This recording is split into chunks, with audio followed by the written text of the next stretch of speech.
pour ces infos, c'est assez précieux pour les parieurs français.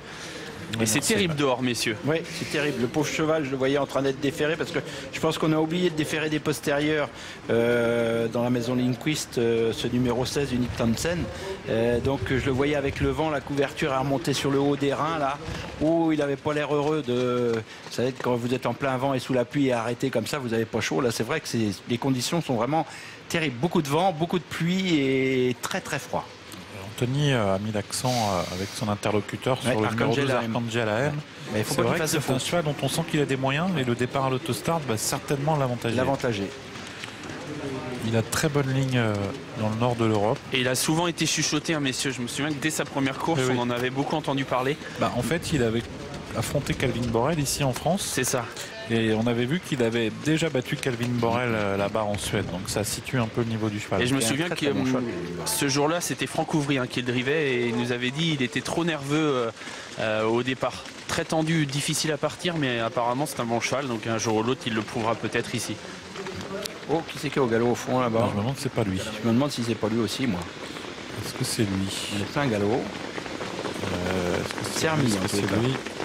On est remis. Mais je sais pas si c'est lui. Si, c'était le 15. C'est le 12. Oui, bah non. Ouais, c'était lui. C'était lui. C'était lui qui était au galop. Il a concédé un petit peu de terrain, mais il va peut-être pouvoir revenir prendre sa place. Oui, un cheval au galop sur la première ligne, c'est le numéro 5. Ah ouais, Viking Va Bene. Ça va être compliqué. Qui est un peu fâché. Viking Va Bene, l'un des favoris, qui est parti sur un long temps de galop. C'est fini pour Viking Va Bene. Il est au grand galop. C'est terminé pour l'un des chevaux les plus en vue. Et pendant ce temps, Adélie et Alpine du Rib, les deux juments qui partaient complètement en dehors, ont pris tout le monde de vitesse et vont pouvoir s'installer d'entrée de jeu au commandement. Bon départ également pour Dante Bocco qui se retrouve en 3e position avec le 7 Vasterbo Fantaste. Alors qu'on retrouve ensuite un peu plus en dehors des concurrents qui tentent de venir se placer. C'est le cas du 17 Sogno d'Amore qui tente de venir en 6 ou 7e position. Bas de la descente bientôt avec Adélie qui a l'avantage devant Alpine du Rib. Dante Bocco qui a pris le chemin de la corde. Amiral du Buisson qui se rapproche un peu plus en dehors avec Vasterbo Fantaste. Avec également le numéro 17, c'est Sogno d'Amore, ainsi qu'un petit peu plus en dehors qui tente de faire mouvement le numéro 12, Arcangel AM. Avec le tournant et les 1500 nm pour le numéro 8. C'est toujours Adélie donc, qui a l'avantage avec Alpine du Rib qui, quant à elle, s'est laissé couvrir par Amiral du Buisson. Avec en dehors le numéro 17 qui accélère une nouvelle fois. C'est Sogno d'Amore qui tente de venir au contact. Arcangel AM tente de se rapprocher à son tour, le numéro 12, et tente de refaire du terrain avec Red Rose America également, qui après avoir été prise de vitesse en début de parcours tente de faire mouvement et tente de venir à l'extérieur du groupe de tête. 1000 mètres à couvrir avec toujours l'avantage pour Adélie qui est accompagné par Sogno d'Amore, Arcangel AM qui vient vite avec également Red Rose America qui progresse. On retrouve ensuite Amiral du Buisson, Alpine du Rib un petit peu piégé par les relais et un peu plus en dehors qui fait mouvement le 15 Brasil de Bailly qui vient avec également Al Capone Jet qui tente de refaire du terrain. On se dirige vers le tournant final avec Adélie qui a l'avantage mais rejointe maintenant par Arcangel AM, par également Red Rose America, la favorite qui vient très facilement. Dante Bocco est à la corde avec également Sogno d'Amore et avec un petit peu plus en dehors qui tente également de revenir un peu le 15 Brasil de Bailly avec Al Capone Jet également qui tente de refaire un peu de terrain, suivi encore par Radio numéro 13.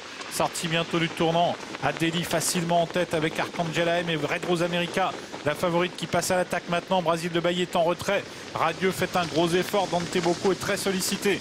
Sortie bientôt du tournant avec Adélie qui lutte avec Red Rose America, Arcangel AM qui n'est plus qu'en 3e position. Adélie qui tente de faire la différence. Red Rose America en 2e position. Radieux qui refait beaucoup de terrain maintenant en retrait. Adélie qui a l'avantage. Radieux qui termine vite. Adélie, Radieux avec Red Rose America qui se relance. Adélie, Red Rose America. Red Rose America qui reprend le meilleur sur le poteau. Red Rose America l'emporte.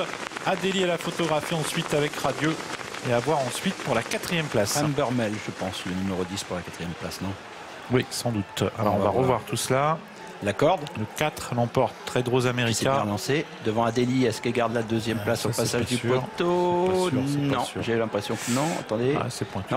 C'est pointu. Photo 8 et 13, ouais. 4e le 10 et 5e le 6. Ouais.